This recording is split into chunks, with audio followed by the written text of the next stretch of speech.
everybody. Welcome to our Facebook Live. Today we are talking about 5 simple ways to detox your home. Pause for 1 second.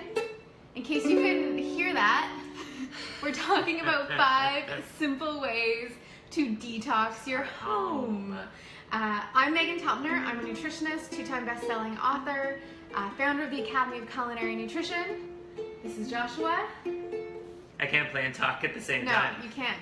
We learn these things. I'm Josh Gitalis, clinical nutritionist and functional medicine practitioner, and I own and operate a practice in Toronto.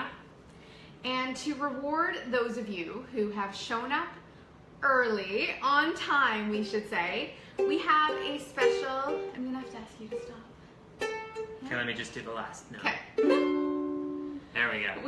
We have a special skill testing question, okay? Write this down. This is not something you can Google.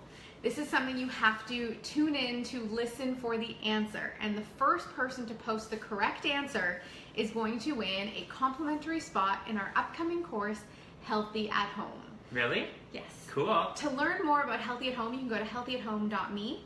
The question is, okay, write this down, everybody. Megan has a note posted in her office. What does this note say? Ooh. Okay? In my office, there is a note posted for everyone to see. What does it say? And we're going to explain why in one of our tips for Healthy at Home, because it also applies in the workplace. Before we get into our full 5 tips, another gift for those of you who joined early, because early birds don't just get the worm, they get the knowledge. Who has a gas range? Anyone here have a gas stove? So wait, what are we talking about today? 5 ways to detox your home. Yeah. So this is going to be the bonus way to detox your home. This is the bonus That's what we're starting with. So how many of you have a gas, either a full gas stove, a dual fuel where you have a gas cooktop? We just learned the term dual fuel. A gas cooktop and an electric oven. So a lot of people do. Okay, so here is one super, super important bonus tip for all of you. Do you want to go for it? Yeah, absolutely. See that thing right there? That's a hood. A hood vent. With a really good fan in it. And what people don't realize is that when you put the gas on a gas range, not all the gas actually gets burned. Some of it will actually end up in the air. Yes. So if you put on the hood before you start burning that gas range, it's going to suck up that extra gas and not let it go into your air in your home. So that's bonus tip. So basically, whenever you're using a gas cooktop, put that vent on first and keep it on, even if it's just on low, for the entire time you have that burner on. Yeah. You want to always look out for orange flame, because if there is any orange flame coming from your cooktop, it means that gas is not being fully combusted. Is that the word? That is the word, Megan. I don't know though, because we were just staying somewhere that had a gas fireplace and the flames are always orange. Right. I haven't looked into that one yet, but at least for your stove, very quick bonus tip. Okay? You want to make sure. And obviously, if you smell the gas, that's really not a good sign that it's not burning. Yeah. So, you know, some of them are auto light and they light a lot quicker. Some you need to actually light with a match or a lighter, or some have a little ticky thing that lights it. And if the gas is coming out beforehand, that's not a good thing either. So really important to put that hood on. And also, if you're lighting it manually, to get that flame ready right away. Yeah. Okay, so that was our 5-minute bonus. All the bonuses for the people who showed up 5 minutes. But in the first 5 minutes. So remember that skill testing question, because we are going to be revealing the answer during this broadcast. All right. Before we get into our 5 tips, if there's anyone that doesn't believe you about these things, share this up with them right now so they can join. For those of you watching the replay, please remember that we will be commenting and responding to your questions for the next 48 hours. So even if you can't watch live, we recommend you do, we will be checking in to make sure that we're getting your questions answered. So number 1, and I should say that all 5 of these tips, almost all 5, completely free. Completely free. You don't have to buy anything, typically. Pretty much. Okay, number 1. Or very cheap. Yes. Yeah. Number 1, open your windows. This might seem like common sense. Today in Toronto, it's -15. with the wind and we're like, oh, I don't want to open the windows. We're going to let out all that heat. Well, in letting out all that heat, you're also letting in some fresh air from outside. And because we know from the, I just ate breakfast and drinking tea and I hiccups. We know from the Environmental Protection Agency that this is your statistic. Yeah, the air is 2 to 5 times more toxic inside than it is outside and can be up to 100 times more toxic. Right. You know, depending on what you've done in your home. So opening your windows 10 minutes once a week is a huge, effective, simple way to just get the bad out and get some fresh goodness in. Yeah, we never used to live in an enclosed space with windows closed and all sealed in, right? We always were outside. So there wasn't these issues of having the indoor and the outdoor air, right? And then plus on top of that, we have air pollution, mostly in cities. We find that the indoor air is often a lot more toxic. So open the windows, open the doors a little bit, especially when it starts to warm up. Get everything open. Don't be so quick to turn the air conditioning on and let that fresh air flow. I mean, that's one of my favorite feelings. Yeah. You know, when spring comes and bless you and false call. I don't know. We'll see what happens. You just let it ride if you need to. Okay. Opening the windows and you let that fresh air on those first warm days come through. It's like, where have you been for 5 months? But here's the thing. Don't wait till spring. Do it now. So 10 Exactly. minutes a week.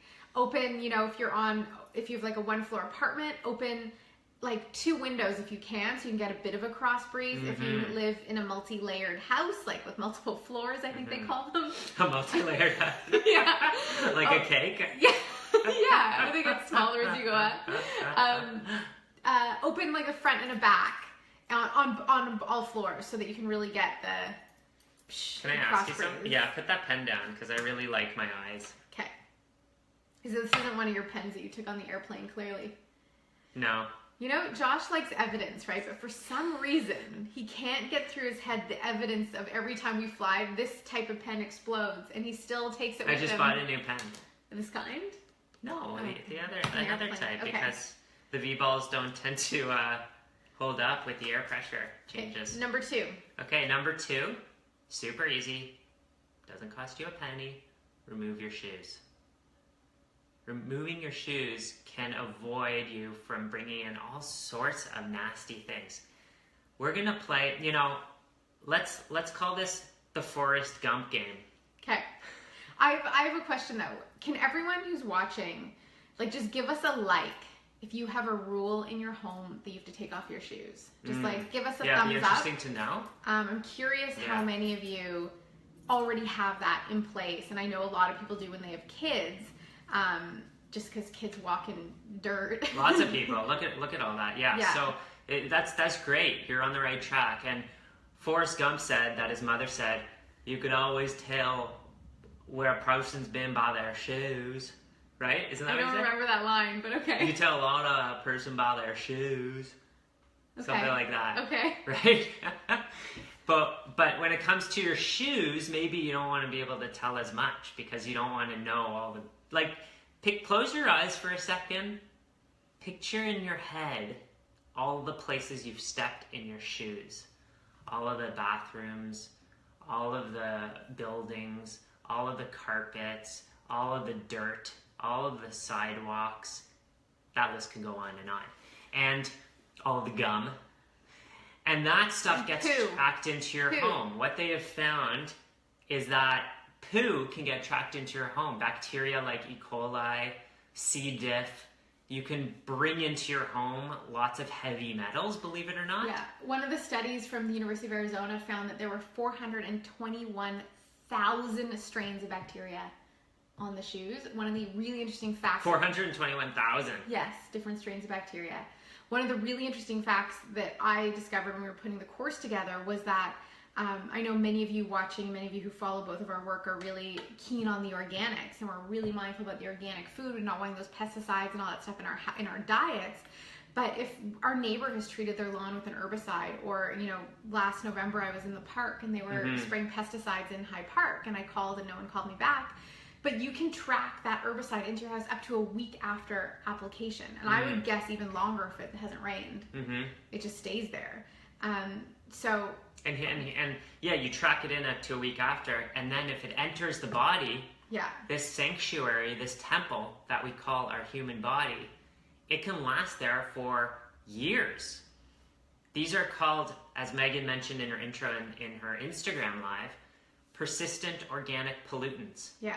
POPs, and they're called persistent because their half-life, meaning how long it takes for them to biodegrade in your body and nature, can be up to 10, 20, 30, 40, 50 years. Yeah. We learned this lesson with DDT. Yeah. DDT was brought into our environment in the 40s. You can still see videos of people dancing in the clouds and everything. In the 70s, it was banned because they found out it was toxic.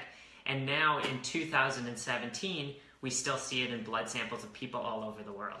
So Karen had an interesting question about what if you have a dog?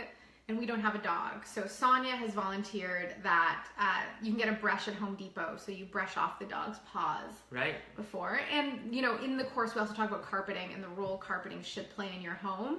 And so that might also be an important fact to consider.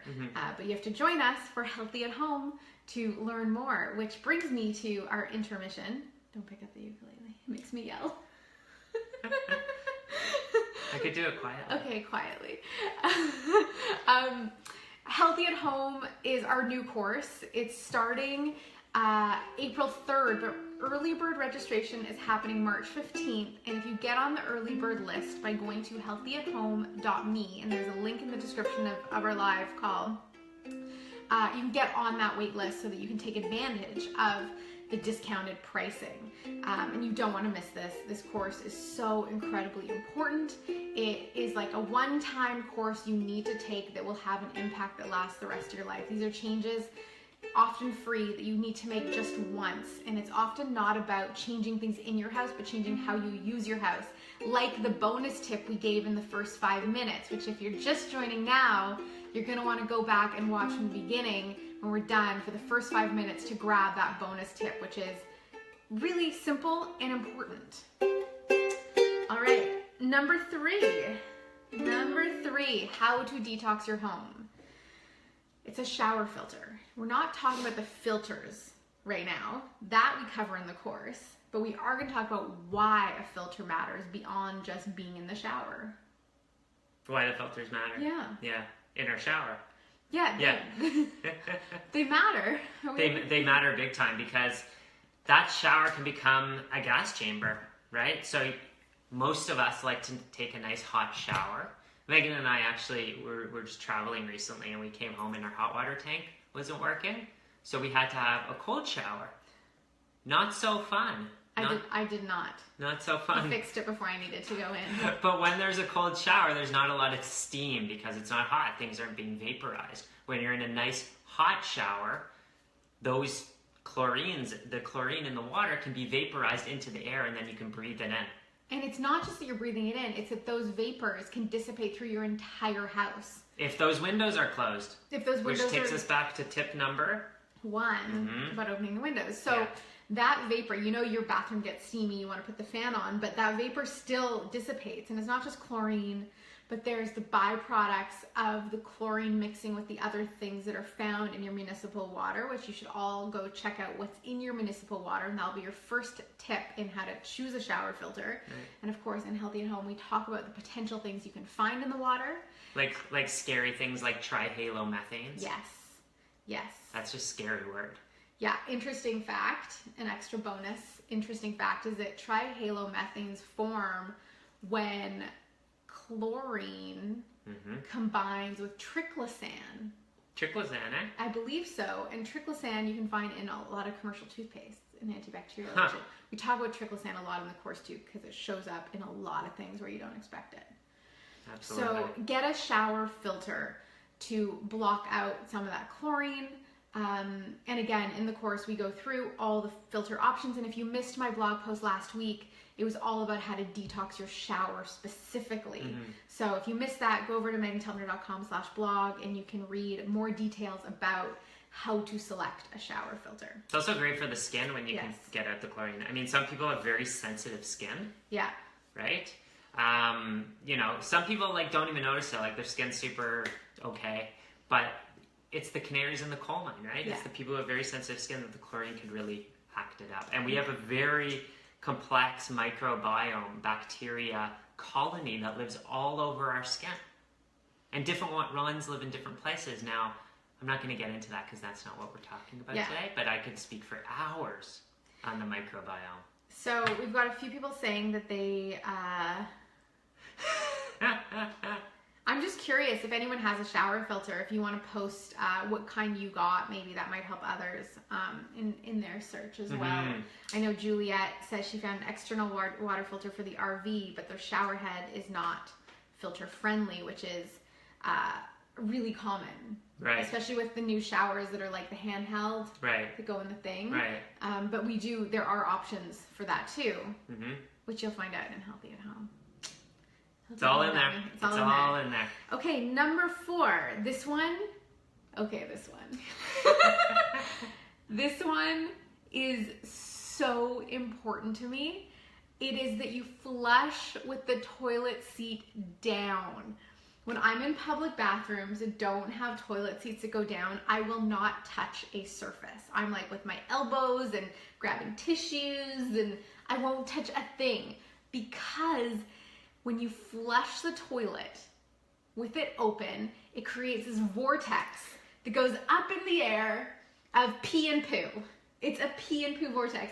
This drives me so nuts that actually in my office, I have a note that says, please flush with the toilet seat down to avoid the pee and poo vortex. That's what the note in my office says. Oh, wow. Because I don't want strangers coming in. And when I used to live there and I'd have like, I'd be brushing my teeth in there and all that stuff. So from now on, everyone flush with the toilet seat down, always.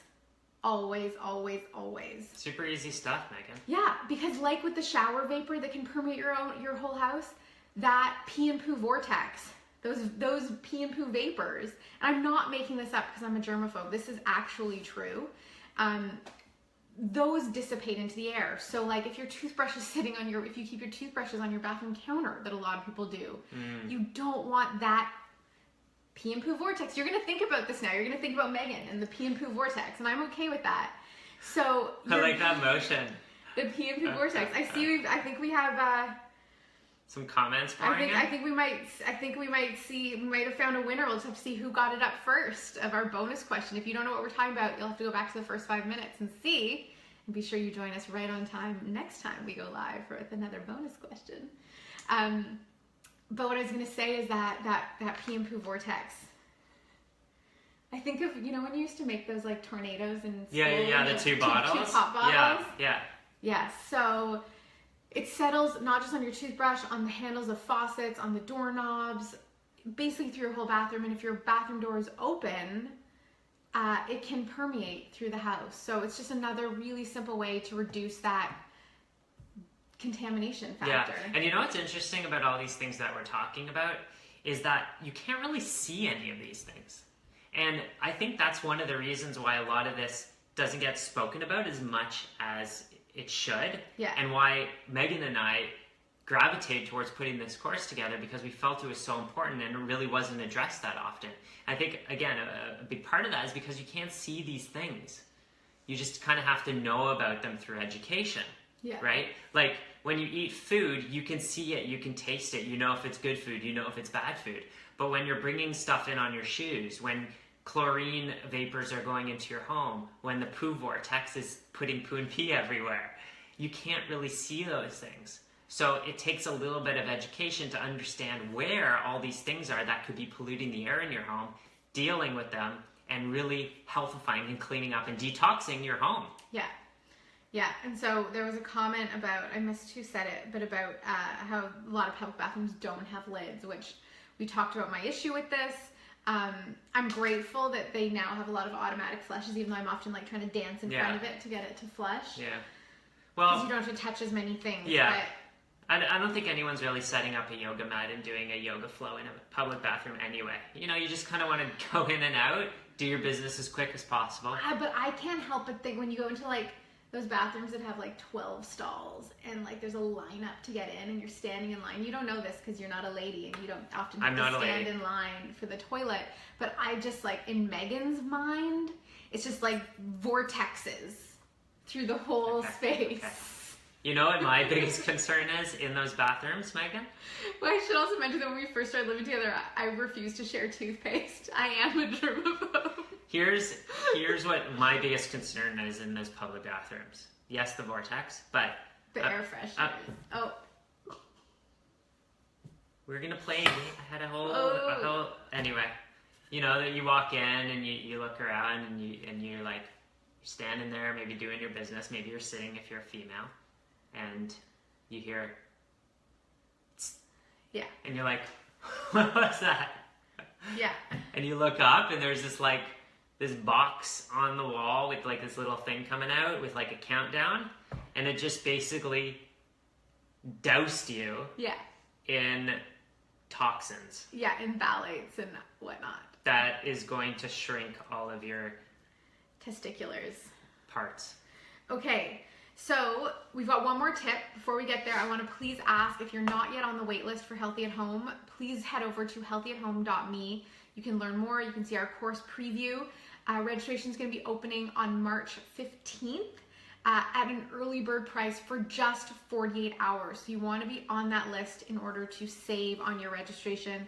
Everyone's going to do this course. We're pricing it super affordably, and it will have one of those like big time impacts.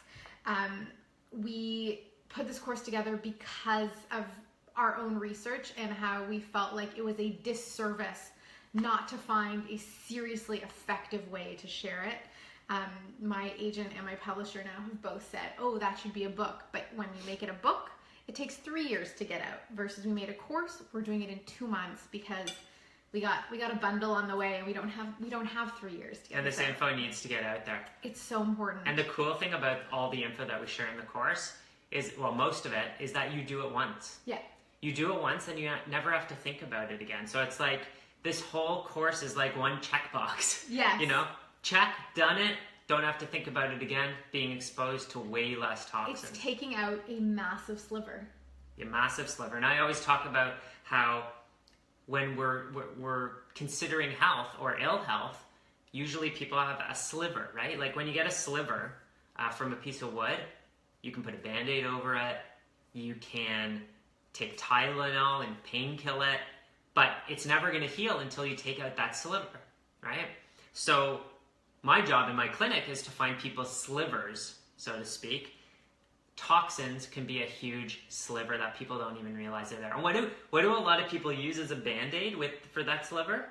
Febreze, air fresheners, you know, stuff to kind of mask the grossness that's happening anyway. Yeah. Right? So you got to get to the root, and that's what this is all about. You do these things once, or you make them a habit and lock them in, like taking off your shoes, then you never have to think about it again. That's the beauty of this. Yeah, there's a couple quick questions. So the price, we're going to be sharing the price this week. We're just finalizing the details. So if you get on the wait list, and I saw Adrina, I think Andrina, I can't put you down because that's not legal. So please go to healthyathome.me and you can there's a quick little box you can fill out, and that's how you get on the list.